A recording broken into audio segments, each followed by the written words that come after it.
Hey, coming up on A Leader's Journey, Yunji Denise sits down with CEO and conservationist John Leong. He opens up about the personal challenges that reshaped his approach to leadership and why he believes Hawaii can be a guiding light for the world. Here's Yunji. On the next episode of A Leader's Journey, we meet John Leong. He's the CEO of Pono Pacific and Kupu, building a future where Hawaii's people and places thrive together. Here's a preview of our conversation. I think as a leader, you're going to go through different phases. I took a sabbatical actually about a year or so ago, which is really good for me because I had gone through a time where, I lost my dad a few years back. And when he passed away, my mom, soon after that, got dementia. So I came to a place where I felt that now I'm the older son caring in our family, caring for my kids, wife, and then no one to really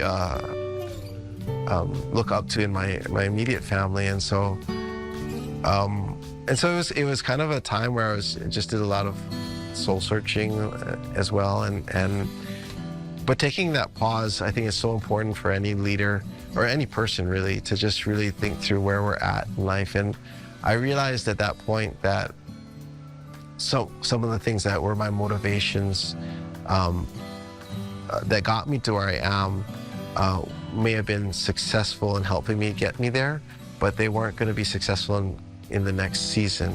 You think about a car and you get off, you start from zero and then you start moving and you're in first gear and that gear has a lot of torque. It's moving and you push on the gas and gets it going, but if you don't change gears, you're going to start to burn out. And so really you can get to a much higher gear and using less gas, but traveling at a faster pace. And I feel that's kind of, as a leader, what we have to learn how to do. It's like, okay, we had a gear that got us going in our career, but we have to shift up in gears and identifying what gear we're in and what that calling of that gear is to be able to then move in that design. What gear would you say you're in now? Maybe third. I think that, for me, third gear is a gear where I am definitely not as hands-on, really more around our building strategy and partnerships in what we're doing. I would love to be able to also look at how do we bring in more resources to our state that can now help to seed and plant and nourish the work that's being done by other leaders. I'm curious to know what you think Hawaii needs from its leaders right now.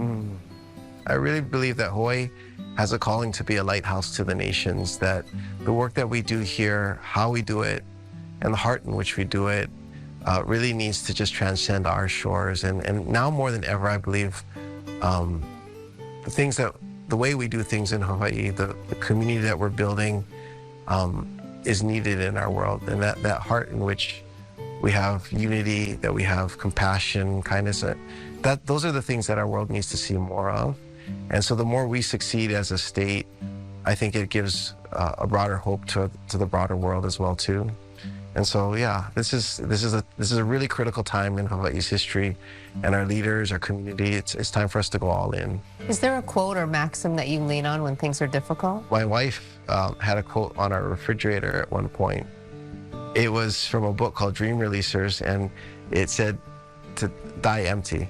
We don't want to be selfish and just take our dreams with us to the grave, but rather part of us is to have that generosity to live in a way that's going to enlighten and help others, and to die empty, not holding on to something we wished we did, but to do it while we're here on this earth.